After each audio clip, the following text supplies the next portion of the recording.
Hey folks, today I want to show you how to add networking capabilities to your programs the easy way. We're also going to talk a little bit about callback functions.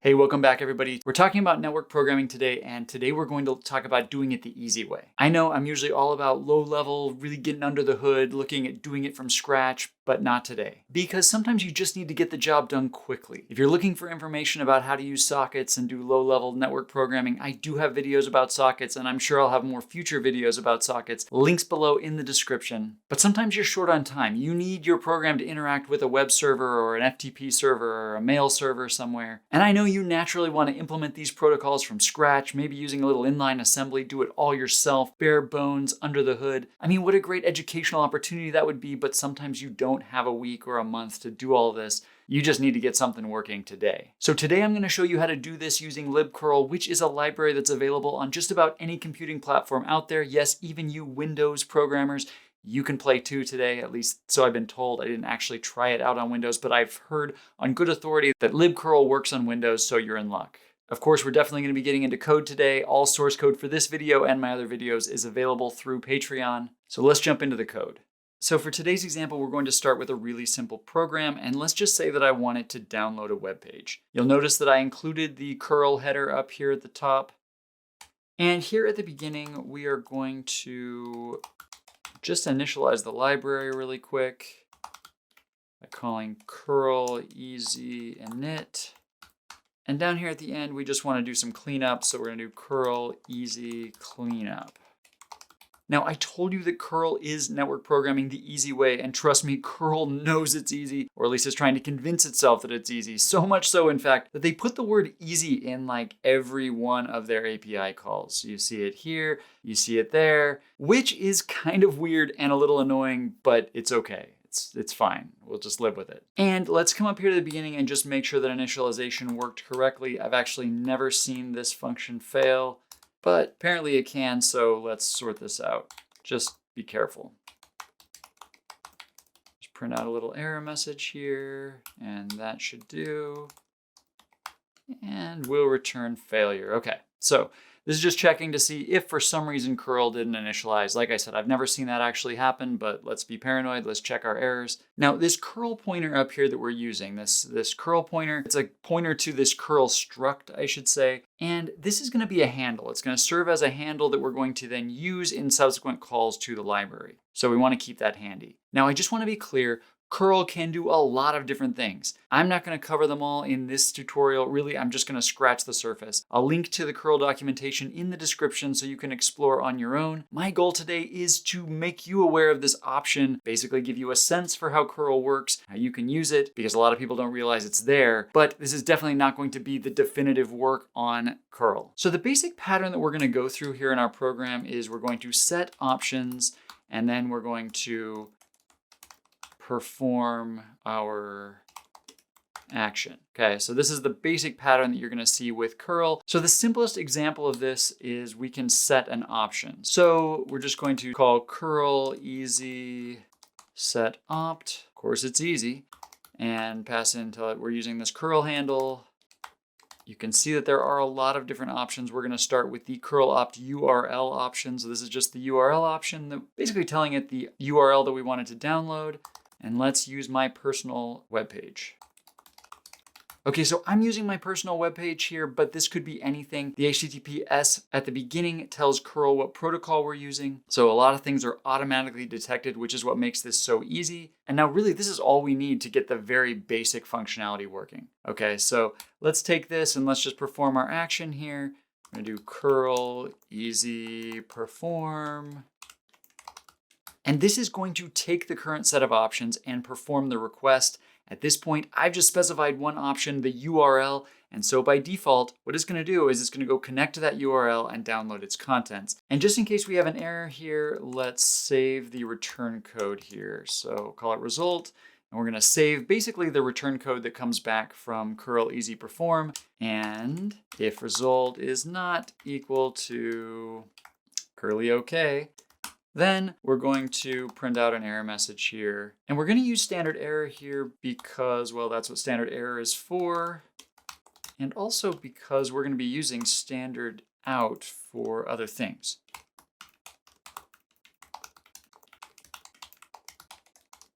And we'll print out the error message for this particular thing that happened. And that should be it. And of course, we all haven't forgotten that this is all super easy because now I've typed easy like 5 times in my code. But now if we compile the code, and for this, I have a really simple makefile, nothing fancy here. If you are not familiar with makefiles, check out my make videos, links in the description. But there's nothing fancy in here except that we do need to specify that we want to link our programs with the libcurl library. Without that, we're going to get a bunch of unresolved symbol errors, but with it, everything should be fine. So now we should be able to compile our program just fine. And if we run it, you notice that it grabbed all of the information, all of the HTML from my web page, and dumped it to standard out. Now that's pretty impressive for such a dinky little program as the one we just wrote here. But wait a minute, you might be thinking at this point, I never told it to print anything. I never told it what to do. I just told it to, well, really I just told it to get a URL. Now by default, libcurl is going to just print stuff that it downloads to standard out. That's its default behavior, which I guess is as useful as any default behavior. But let's make it do something a little more interesting because usually when one of my programs is downloading something from the web or from a network server, it's usually going to do something with it, maybe save it to a file, maybe analyze it, or do something. I rarely just want to dump it to the terminal. So let's make our example actually do something with this HTML. Let's say I still want to print it out, but let's change this up a bit. So let's say I want to print it out with line numbers along the left-hand side of the output. Okay, so to do something with the data, we need to set another option, and that option is going to be the write function option, okay? And then right here, instead of a string, we're going to pass in a function. Let's call it got data. Okay, now what this is saying is that when I get data, when you get data from the server, from that URL that we specified, rather than writing it to standard out, I'm going to do this write operation to a function, and we're going to tell it what function to use, which we just did, and that function's called got data. Okay, but what is got data? Well, it's a function that we haven't written yet that's going to be called whenever a chunk of data arrives from the server, and this kind of function is called a callback function. I mentioned it at the beginning of the video. You may not have heard that term before, but it's a pretty simple idea. And it's an idea that I'm planning to explore a bit more fully in a future video. But the idea is that we're giving curl's setopt function a function pointer, a pointer to a function, and we're asking it to call that function whenever something happens, whenever some event occurs, whenever something's finished or whatever. In this case, whenever something arrives. And that's all that's going on here. I'm giving it a pointer to a function, and I'm saying, hey, when this thing happens, and we both know what that thing is, then call got data. Okay, so our program is almost finished, except that we do have one error still, and that is that we still actually have to implement got data. Like, it doesn't just write itself, so we actually have to provide a function called got data. So now this function needs to look a very particular way, because if it doesn't, things are going to get confused when the library goes around trying to call it. Okay, so first we need a size t return value, so it's going to return the number of bytes that the function processed. We'll talk a little bit about that in a minute. It's called got data. We're going to need a buffer that's going to actually hold the data that it received, and then we're going to need 2 more size t's. One is the size of each item that came in, and that's always going to be 1, and then we have another size t, and that is going to be the number of items. And then there's also a void pointer down here. And for now, we're just going to ignore it. Maybe in another video, we'll get into this, but for now, I'm just going to ignore this pointer. It's really there in case you wanted to pass an additional object of some kind into this function that we're going to use. Now, like I told you, item size is always going to be 1, but just in case, just to make sure, let's compute the number of bytes that we are working with. And we'll just multiply our 2 sizes together. So that's going to give us the number of bytes that we're dealing with. And then down here, I'm just going to return bytes. Okay, now what this is saying is simply that I processed all the bytes in the buffer. Okay, if I return less than the number of bytes in the buffer, then curl is going to assume that there was some kind of error, that I'm basically done, that there's nothing left to process, and at that point it's just going to terminate, so it won't continue pulling data down. So if it wasn't done, if it gets the first chunk of data and I don't return bytes here, then it's going to stop and it's not going to get all the subsequent chunks. And we want to get all the subsequent chunks, so let's return bytes. And just to keep things as simple as possible, let's just print out the chunk size. I'm just basically announcing that I got a new chunk. And we're going to put the length of the chunk. And so this is going to give us a sense for how many chunks we received. And now just to make sure that things are working up to this point, let's come down here and compile it and run it. And what you can see is we got 3 chunks of data. Now, one thing to point out here is that the chunks are not all the same size. This is going to depend on how they were broken up into network packets, how the network stack actually handed the data up to us. So we don't really have any control over that. We can't make assumptions about the size of these chunks, but we have them. So let's jump back into the code and actually do something with them. Okay, so what I'm going to do, the first thing is I'm going to make an integer that is going to store my line number. And we'll start at line 1.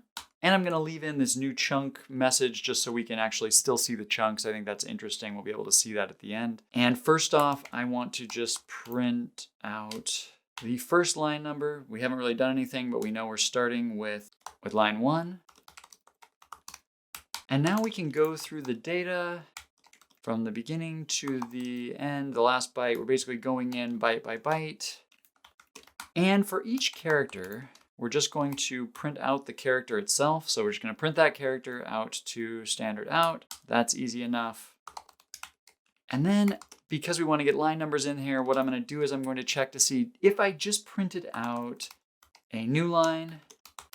So if that happens, that means I just ended a line. It means I'm back at the beginning of another line. Then all I'm going to do here is I'm going to increment the line number, and I'm going to print out that line number, just like I did up there at the beginning. And so this is basically going to stick the line number at the beginning of each line. And then just to make things a little easier to see, like where one chunk ends and the other begins, let's just add a few new lines after each chunk. Okay, so this will give a little space, a little vertical separation between the chunks, so we'll be able to see it. Okay, now if I compile it and we run it, you can see that we do in fact have our HTML output and we have line numbers after it. Now keep in mind that the line numbers do reset after each chunk. Okay, so right now, the line numbers are just specific to each chunk. If I wanted to make it global, I could do that. I would just need to make the counter static or global or something so that it basically doesn't get reset each time I hit a new chunk. And I know I've been griping about the word easy all over the place in this code, but that was pretty easy considering what we just did. And if I can show you just one more thing, maybe one of the coolest things about this whole curl thing is that I can come down here and just change the URL. Let's say that let's say I don't actually want to hit a HTTPS server. Let's say instead I want to go hit an FTP server, and there happens to be a public FTP server that I'm going to use at test.rebex.net. This is not my server, and I do not vouch for anything on this server. It's just publicly available, so I can use it for demo purposes. Demo happens to be the username. Password is the password. Not very secure, but it's useful for our case.